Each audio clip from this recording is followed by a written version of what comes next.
Today, Bitcoin hitting its first major supply milestone in more than a decade. How could that impact its price?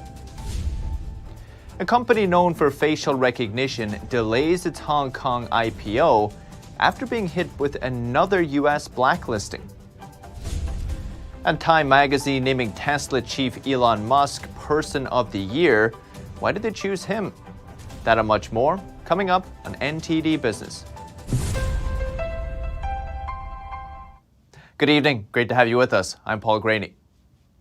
The Twitter account of India's leader was hacked Sunday, tweeting out a message saying the country will adopt Bitcoin as legal tender. That's despite recently saying he wants to ban most cryptocurrencies. Narendra Modi has over 70 million followers on Twitter, currently the most of any world leader. The tweet also said India bought 500 bitcoins and would distribute them to India's over 1 billion residents, which is also false. The Prime Minister's office said Twitter is aware of the hack now, and any tweets during that time must be ignored. Just months ago, El Salvador became the first country to actually adopt Bitcoin as legal tender. And Bitcoin reaching a milestone today with 90% of all Bitcoins that will ever exist being mined. What does that mean for the crypto community? NTD's Phil Zhou discusses the news with industry leaders. After 12 long years, Bitcoin has finally reached the milestone of 90% total supply, now in the open market. That's 18.89 million Bitcoins. I think significant time right now that we are at that 90% supply milestone, where Bitcoin is starting to run out. Institutions are starting to hoard Bitcoin. Individuals are hoarding Bitcoin. That's because the Bitcoin supply is limited to only 21 million total. And miners will effectively get less of a reward in newly issued Bitcoins for verifying transactions and maintaining the blockchain. As time goes by, Bitcoin mining gets more difficult. Right now, miners get 6.25 Bitcoins when they complete one block. But in just a couple of years, the reward is dropping in half to 3.125 Bitcoins. So that's a very, very low expression or release rate for these new Bitcoins, and it matters. The founder of crypto exchange CoinSmart says all his circle is talking about now is getting more Bitcoins. How much Bitcoin can we attain? Can we continue to build and put into our wallets? Bitcoin is down about 8% to over $46,000, but Hartzman says he's not concerned. We just like constant volatility because that way people are in and out of trading. And that's the key aspect for an exchange here. Bitcoin supporters are mostly positive about the news. Learn about the intricacies of crypto, and the user experience is going to get better. The transactions are going to grow. Buy the dip. Supply is decreasing over time. We're get in, enjoy, learn, and let's make cryptocurrency accessible for everybody. The remaining 2 million Bitcoins are expected to be mined by the year 2140. Phil Zhou, NTD News, New York.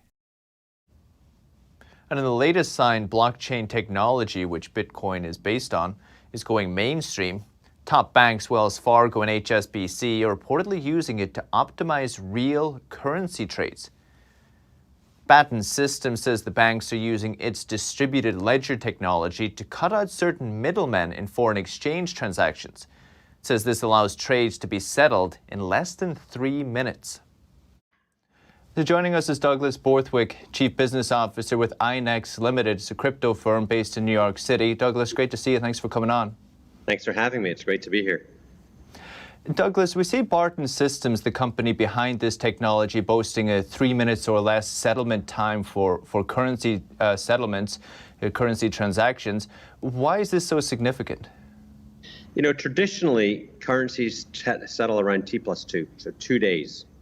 Now, CLS, which is this would be replacing, does it a lot faster. But if you can do something within minutes, isn't that the way you want it? How do you like your letters these days? Do you like them email or you like them sent in the post? There's a lot of uncertainty with foreign exchange transactions, and that there's $6 trillion a day moving around. And if you have to wait until the last minute for that settlement to actually happen, and if it's days, well, you can get uneasy. Think about the days when Lehman Brothers went under. You always want to make sure that you get that settlement as fast as possible.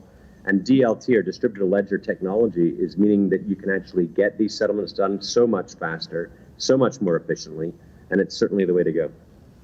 So who do you think is going to be lining up at the door for these types of transactions or to use this technology? Well, foreign exchange banks specifically are going to be very interested in this. That's why HSBC, who's one of the leaders in that space, is coming forward. Wells Fargo. I think you're going to see the Morgan Stanleys get involved, the Goldman Sachs, Citibank, obviously, JP Morgan, all of the larger banks that do the foreign exchange transactions. If they can get into this space and they can use this technology, I think they would, because it's so much more efficient. You know, I worked in foreign exchange at Morgan Stanley. There was maybe 220 people in our area, but 200 of them dealt with the settlement issues that come with currencies. Only 20 people were sales or trading. And it shows that there's a lot of inefficiency in the foreign exchange space, that if we can use distributed ledger technology, we can make things so much more efficient, and the banks, well, can restructure somewhat and then become more efficient. Like you said, you were at Morgan Stanley for a while. Are we going to see more of this type of news? We have traditional players adopting blockchain for various transactions or similar. I'd say that I talked to pretty much every single bank on Wall Street, and every one of them is looking at blockchain to help them streamline the processes they go through today. Things have changed a lot, not just from the last 10, 20 years in terms of technology, but also in terms of with COVID. You know, there's a lot of things now that that are accelerating because of COVID, because folks don't necessarily want to deal with people all the time. And so you're seeing this type of technology being used for settlement issues for many different asset classes. Foreign exchange is perhaps one of the easiest ones, and certainly the largest asset class in terms of daily volume. But we'll see the same thing happen for fixed income soon and for equities. In fact, our company, INX, is all about having equities move all the way onto the blockchain. So we think that equities will stop trading at New York Stock Exchange or NASDAQ and actually start trading on the blockchain just like us. Incredible. Douglas Borthwick, INX, thank you. Appreciate it. Thank you very much. Thanks for having me. And Wall Street ended lower today. The Dow falling 320 points, about 0.9%. S&P 500 lost 43 points, also 0.9%. And the Nasdaq lost 217 points, about 1.4% today. And police say robbers used social media apps like Snapchat to organize recent smash and grab robberies. They say the robbers often don't know each other. That means arrested subjects often don't give up any names. During a smash and grab robbery in San Francisco's Bay Area, around 90 people stole items worth more than $100,000. They then escaped in 25 separate cars. Police say loosely organized groups known as flash mobs come together after someone posts a target and a time on social media, but police didn't say how people are finding these posts. Snapchat, though, says the company looked into the issue but couldn't find evidence of any such activity on its app. And those are products big retailers would like to get back for sure. But there are other products, legally purchased products, many don't want back at all, even if they've already given the customer a refund. NTD's Evelyn Lee asks why. Big retailers like Amazon, Walmart, and Target are letting their customers keep their products even if they issued a refund. But why would this make sense? The reason why retailers usually will tell customers, don't worry about it, just keep the item, here's your money, is a lot of times due to the fact that it actually costs the retailer more money to take that item back. Especially for low-dollar items, sellers may tell the customer to keep it or donate it. Spencer Ware is the managing director for retail at Rivian. He says once, for instance, a $100 dress is returned, the margins will be in a negative territory. It was deployed at a cost, shipped at a cost, and then returned at a cost. And since it's a seasonal item, it will face even further markdowns, and then it has to go through another process. You have workers that are physically looking at these returned items and to determine whether or not they can be resold, recycled, repackaged somehow or another, or if it could be taken apart and resold.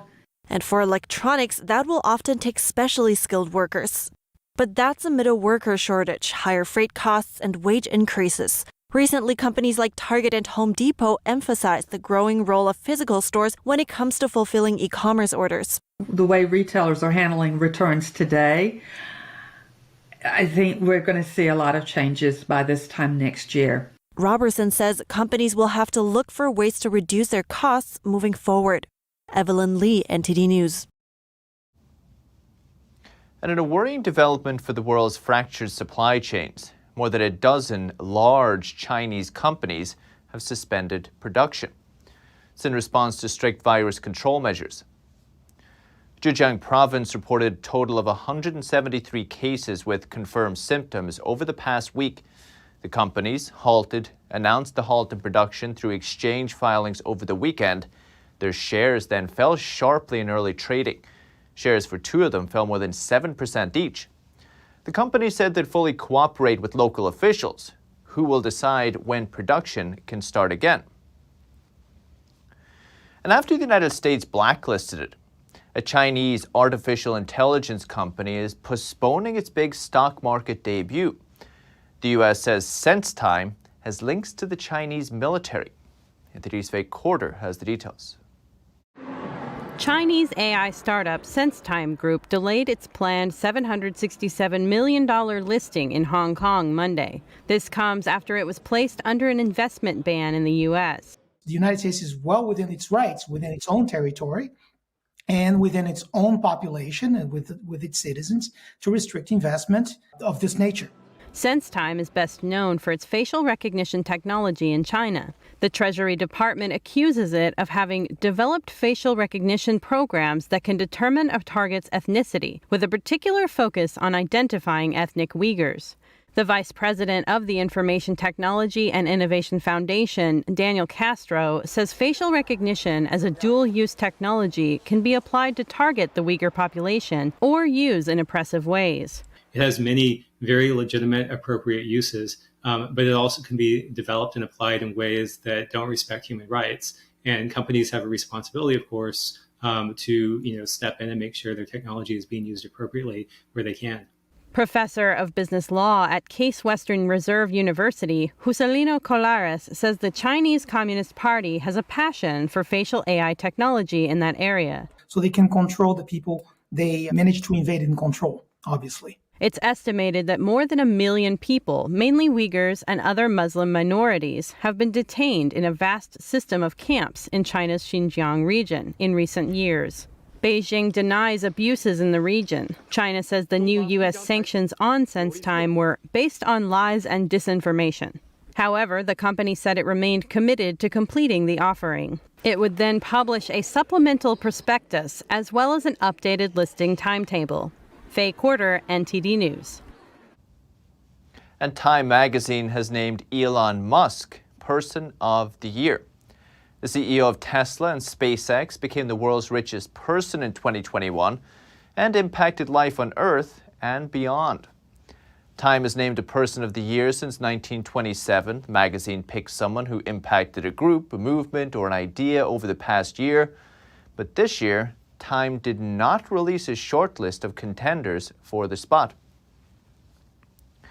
And the Rivian R1T hits a huge milestone, getting the Motortrend 2022 Truck of the Year award. Motortrend is highly influential in the automotive world. So what does that tell us about the automotive landscape? NTD's Olin Richards has more. We're proud to announce that Motortrend's 2022 Truck of the Year is the all-electric Rivian R1T. The R1T beat out the Ford Maverick, the GMC Hummer EV, and the Hyundai Santa Cruz. Edward Lowe, the head of editorial at Motortrend Group, told NTD it was an absolute game changer. This is the first all-electric pickup truck available on the U.S. market and the most remarkable truck we've ever driven. Really, that's thanks to its four-motor, four-wheel drive system. Means it's basically unstoppable off-road. Climbs rocks, goes through mud, sand, dirt, mud, you name it. Incredible off-road, but also stunning on-road. So it has over 800 horsepower through those four electric motors, and you get instant torque vectoring. You can go send the torque front to back, side to side. Means it outhandles any pickup truck on the road. Lowe also points to the infotainment system that utilizes touchscreen displays. the vegan leather, and the advanced safety systems. I've driven the R1T, and I can say myself that it is a pretty astounding vehicle. I'm one of the jurors on North American Car and Truck of the Year, and it's one of our 3 finalists for trucks.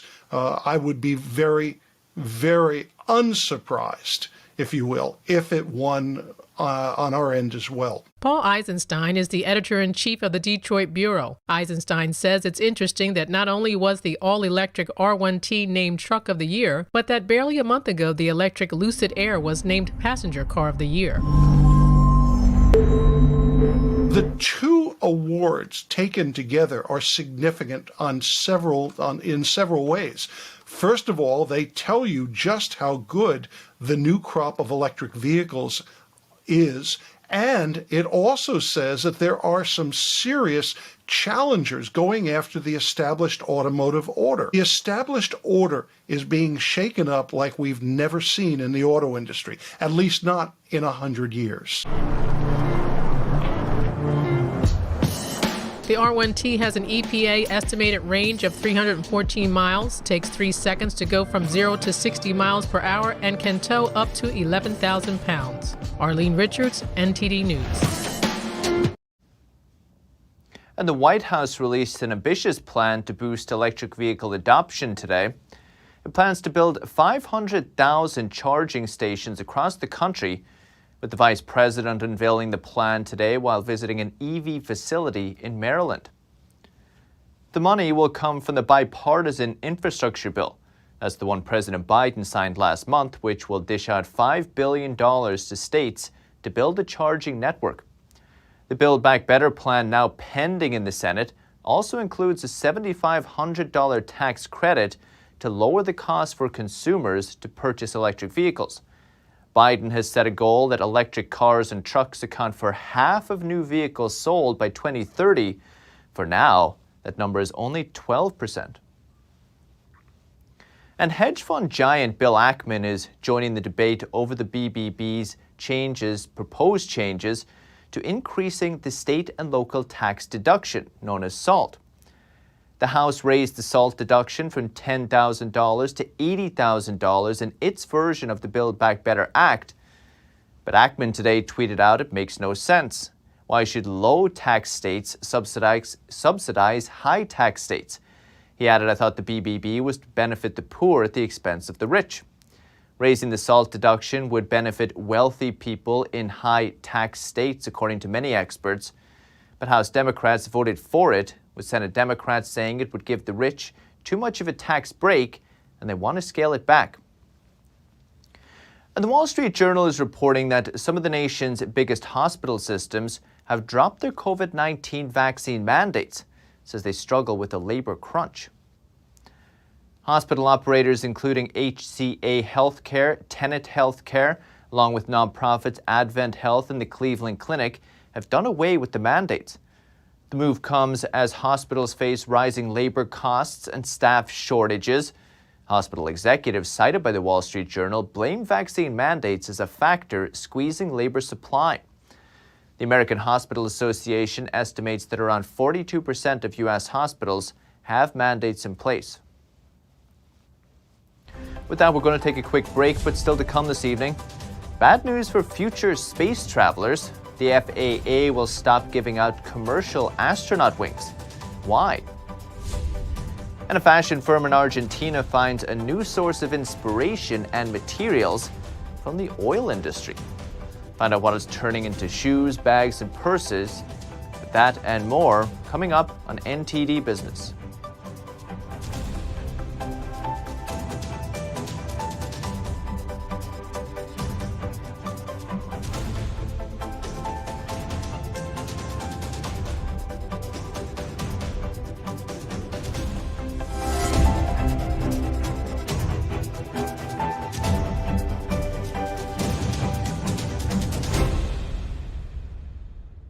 Hello, I'm Mike Lindell. Cancel culture has not only affected myself and MyPillow, but millions of you out there. Before all this started, I had already written in my memoir, I dedicate this book to anyone that's looking for hope. Well, right now, we're all looking for hope. I believe that my story is going to bring inspiration and hope to everyone. By the time you're done reading my book, you will believe that with God, all things are possible. To thank you all for your support, I'm offering some of my best prices ever on MyPillow products, including this exclusive bundle. You get my book and these 5 MyPillows. They all have beautiful scenes and verses from the Bible, such as Isaiah 41:10. Do not fear, for I am with you. This 6-pack bundle is regularly $219. Now it's just $99.98 and free shipping with your promo code. Go to mypillow.com and use the promo code on your screen or call the 1-800 number below. Thank you and God bless. Oh, hey, doesn't it feel like there's communists everywhere? In fact, the Chinese Communist Party has been subverting America from every angle. So whether it's compromising our politicians, controlling Hollywood, manipulating Wall Street, or infiltrating our schools, they have stopped at nothing to take down America. And I believe that in order for us to not become like China, we need citizens who know the truth. So go on over to getepic.com, stay informed with a subscription to the Epic Times, and you will get instant access to this infographic. Shall we begin? People are starving, sir. They're unable to buy a simple loaf of bread. Can you make any exception to the mark 666? None. If you don't get the mark, you don't eat. It's that simple. My goal has never changed. People will bow down to me or they will die.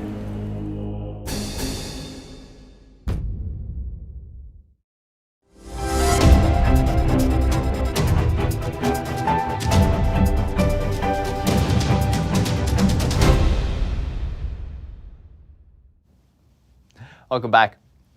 Space tourism is beginning to take off, but there's bad news for future amateurs. No more commercial astronaut wings will be awarded by the Federal Aviation Administration after this year. The FAA said Friday that too many people are now launching into space. The news came one day ahead of Blue Origin's liftoff from West Texas with former NFL player Michael Strahan. He and his 5 fellow passengers will still be eligible for wings since the FAA isn't ending its long-standing program until January 1st. NASA's astronauts also have nothing to worry about going forward. They'll still get their pins from the space agency. And pop singer Mariah Carey is the latest celebrity to team up with McDonald's to entice hungry customers. Starting today, Mickey D's app users will get a free menu item with a $1 purchase. It's being called the Mariah menu. In addition, the first 10,000 people to take advantage of the deal Wednesday will get a free beanie with her signature. On December 21st, they'll get a t-shirt featuring a photo of the diva. Just watch your order for an extra dose of glitter. The deals last 12 days until Christmas Eve. Like the 12 days of Christmas, even though those actually start on Christmas, but we'll let Ronald slide this time. A severe fuel shortage in Venezuela has made it impossible for dairy farmers to transport milk, the way they used to at least. NTD's Andrew Thomas has more on how they're adapting. Venezuelan farmer Julio Alvarez hasn't sold any milk in 2 years, even though his cows are milked every day. Fuel shortages mean he can no longer transport milk by truck. Instead, he has to carry it on motorbikes that use less gasoline. The milk collection trucks used to arrive here at 6:30 in the morning. They collected the milk, measured it, and took it away. Well, that's over because of the lack of fuel, because there is no one to pick it up anymore. Now we use motorcycles that can carry 3 18-gallon barrels. But in the past, we used to carry nearly 800 gallons in a truck. Alvarez was one of many who did not vote to re-elect Argenis Chavez as governor of the state of Barinas. He's the brother of late President Hugo Chavez. Many believe the gas shortage is one of the main reasons he lost. All we have ever wanted is to produce in order to bring food to the Venezuelan people's tables. If there is no fuel, we cannot produce, and buying fuel at resale prices, as it's something available, is not profitable for us. There you see a machine stopped. Alvarez's farm produces about 16 gallons of milk per day, which they are forced to convert into less profitable cheese. They also stopped growing other goods such as corn because the machines cannot work without fuel. Andrew Thomas, NTD News. And a fashion firm in Argentina has found a new source of inspiration and materials in an unlikely location: oil industry sandbags that are used for fracking. NTD's Andrew Thomas takes a look. This Argentine fashion firm called Fracking Design is recycling plastic bags from the oil industry to make shoes, bags, and purses. Ornella Basilota is a clothing designer and one of the three sisters who co-founded the company. Sand is one of the components for unconventional oil extraction, fracking. So you can understand the scale. A single well uses between 30,000 and 40,000 tons of sand, and that's transferred in these sacks. Once they arrive at the location, they break and end up in a waste treatment machine where they are crushed and burned. Oil and gas firms in Vaca Muerta use thousands of the bags, in the huge shale formation the size of Belgium. For the most part, they are not recycled, but burned, releasing greenhouse gases. The oil companies are our main clients, and we love it when they use their own waste. We start from scratch with the treatment of disassembling, washing, and then reinserting the finished bags back in the company, creating a win-win. They've partnered with energy firms in the area, like state energy giant YPF. Basilota says some 40 families are now involved in the production chain. We've recycled over 30,000 feet of this plastic burlap. That's equivalent to 1,100 trees. That would be needed to absorb the carbon dioxide that these sacks would generate if they had been burned. To put the problem into perspective, today we use 10% of what an oil well generates. Fracking Design is keen to expand into other industries as well, and build on its work with the oil sector. Andrew Thomas, NTD News. That's the latest business updates for today, but you can still catch NTD Evening News with Stephanie Cox. That's at 6:30 p.m. Eastern. For NTD Business, it's all for today. Thank you for watching. We'll see you tomorrow.